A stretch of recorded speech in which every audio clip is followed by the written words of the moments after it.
Hey, welcome to the Everything SEO podcast. I'm Michaela, a stay-at-home mom of 3 who just happens to be in love with everything related to SEO, blogging, marketing, coffee, and we're shedding light into the many mystifying corners of search engine optimization and what that means for us service providers, small business owners, and bloggers.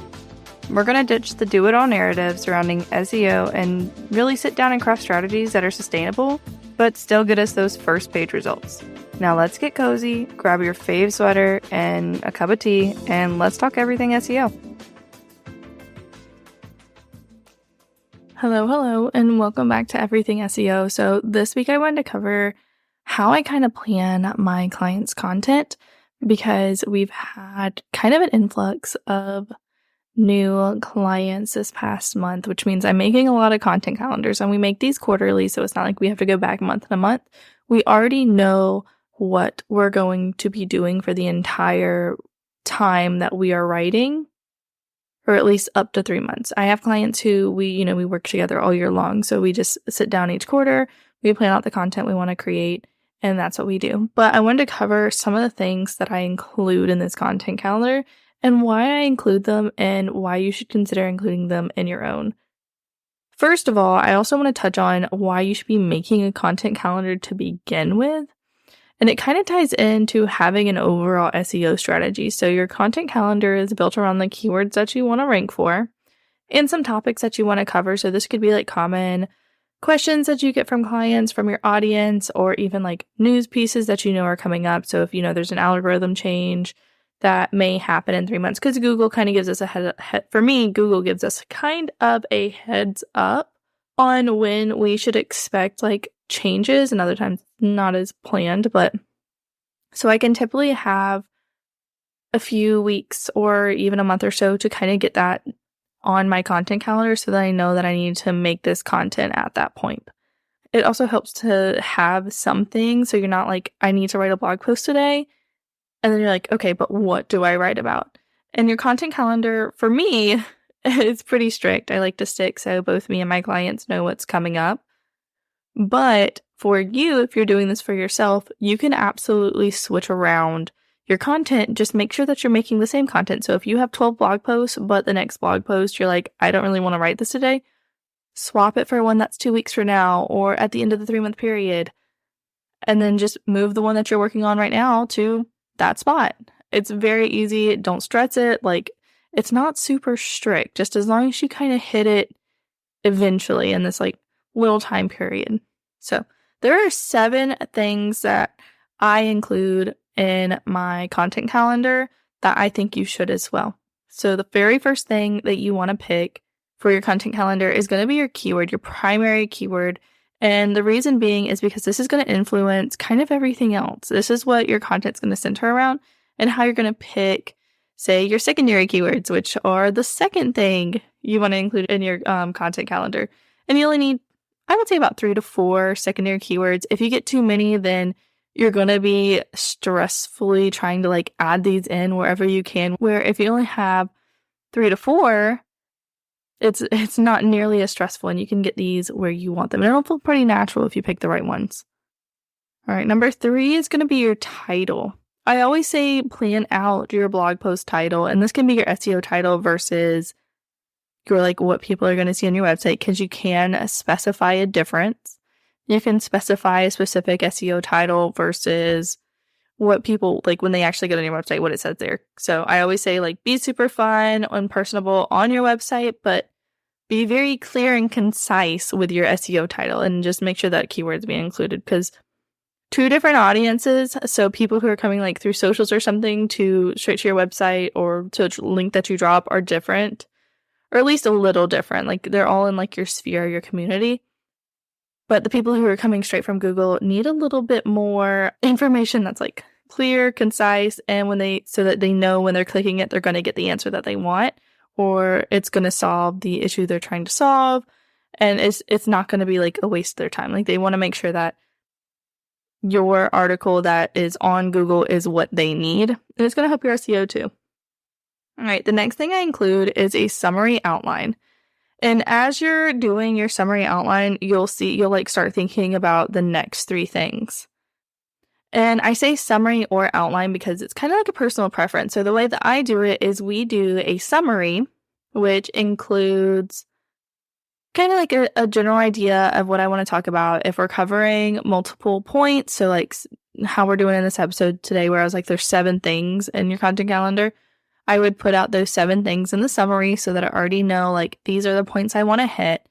And occasionally, if it's relevant, specifically for client stuff, not necessarily my own, but if they have content, or if you have content that you're like, this would be like, I need to go back and think about this. So if you have a really good Instagram post, or you did a podcast episode and you feel like you can grab some points from this to add into this blog post, link it in your summary outline. The reason I say outline though is I really do think you should separate these steps. But if you're like, I want to go ahead and outline these posts while I'm here, go ahead and do it. Do your headers, do a little blurb, or give a little like point about what you want to cover in there. It can just make planning your content calendar a little bit more time consuming. And sometimes we like to do, or at least we like to do, I like to kind of batch the work that I do. So I don't want to spend a huge amount of time just staring at one thing. So it makes sense for me to do a summary, and then when I get to the actual writing portion, to do the outline. Also, as you get used to doing more blog content, you'll understand structure a little bit more. You'll understand what you like to do, what you don't like to do, which means that the outline, if you created your outlines when you first did your content calendar, you may not feel aligned or feel like they actually cover what you want to cover when you get to the writing portion. So you might just scrap it anyways, and then you've wasted all that time. And it just makes the whole process feel a little bit harder. All right. And then so these last 3 things that I said you're going to kind of start thinking about while you're writing your summary is your CTA, your call to action, which I like to call that your hard sell or your product to pitch, your soft sell, and then backlinks too. So this is so before I make this confusing, let's take it step by step. So the first one I was talking about was your call to action or product to pitch, or AKA your hard sell, however you want to reference this. I don't like to always say hard sell though, because for some people, it's not directly a sell. It's just a call to action on what can they do next. So this could be joining your Facebook group. This could be buying your course. This could be working with you on a specific offer. This could be your VIP day. This could be your free resource. Whatever you want the ultimate action to be at the end of your blog post. And normally this is kind of like embedded in your content. So whatever relates most to the content, that's going to be your call to action. And I like to go ahead and map this out. That way I know while I'm writing what our end goal is going to be. So if this is a nurturing blog post, then I know that at the end of this, I'm going to pitch something free.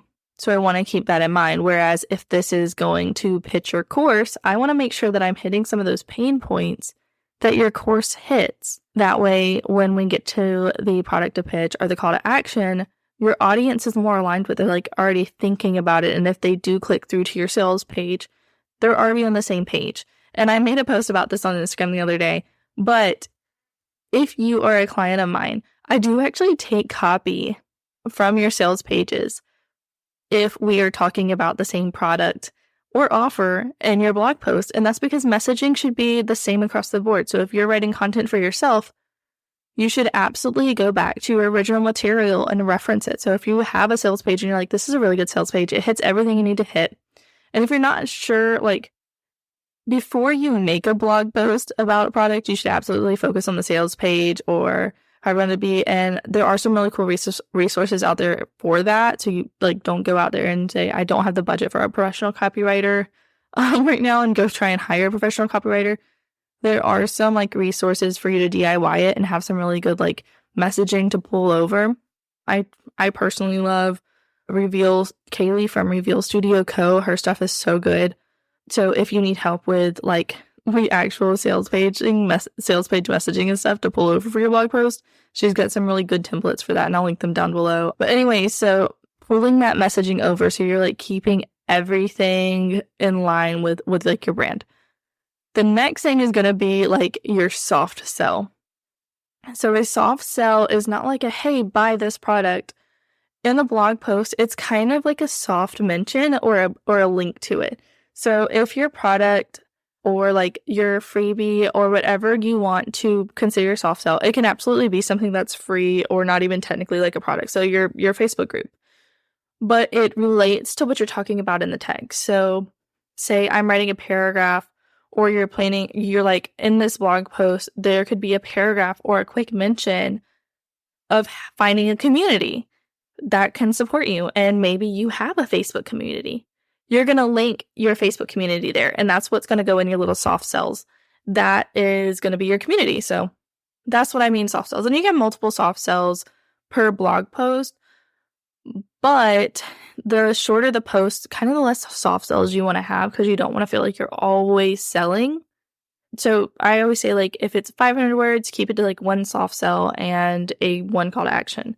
If you get a little bit longer, like, you can add some soft sells here and there. And it also depends on the soft sell. So you can do your community and then a free resource, and then a product, but don't do like 3 products back to back unless like that's the sole purpose of the blog post.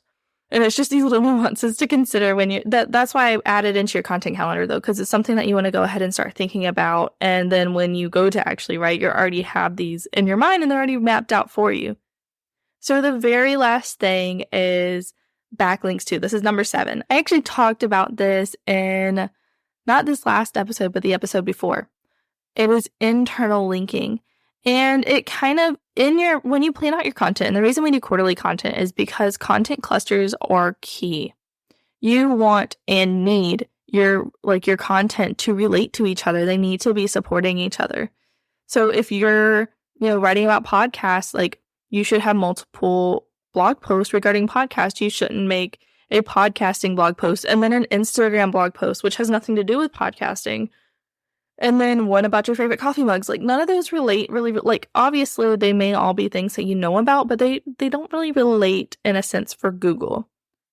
So for example, you might, instead of doing those 3 random things, if you want to focus on podcasting, maybe you do how to find time to record a podcast. And then number 2, your like next blog post might be how to plan your podcast episodes. Number 3 might be how to find guests for your podcast. So keeping them relating to each other, because those all have opportunities to kind of like backlink. That's what I'm talking about for backlinks too. Like, you just want to show and go ahead and have in your content calendar where your content that's coming up, this content that you're planning, can interact with each other. So you should absolutely, and one of your favorite project management tools is to sit down and build a content calendar. This could be, you could even put it in your notebook if you want to, if that's like how you function. That's totally cool. Put it in your notebook. If you're a Google Docs person, put it in your Google Docs. Do it as a bullet list. But if you want to kind of get the most out of it, I recommend using Google Sheets or Airtable, just because they kind of have like that graph functionality. So you can have the multiple columns and put the different aspects of like what you're going to include in your blog post in there. But if you want to take a shortcut, I do offer my Airtable content calendar that I use for my clients and I use for myself to help you plan out quarterly, yearly, or even monthly content. And that's going to be down in the show notes if you want to go ahead and grab it. It is my favorite thing in existence. I do make regular updates to it, so if there is ever an update, you will have access to that if you do grab it. But otherwise, that is all for today. If you have any questions about like what to include in your content calendar or how to start planning it out, feel free to send me a DM on Instagram or snag me on Threads, or just send me an email through my website. Like, just let me know. I have no issues with answering those cues, because I know it can be such an overwhelming task to take on. But that's it for today. It was a pleasure to speak to you, and I can't wait to talk to you next week. Bye. As always, I hope you were able to learn at least one new thing today and how you can apply it to your own business or blog. Thanks for listening to this episode of Everything SEO. Don't forget to hit follow so you don't miss the next episode. It's a goodie, and check the show notes for everything we talked about today. And come connect with me on Instagram at comamama.co if you have any questions or thoughts you want to share. Talk soon.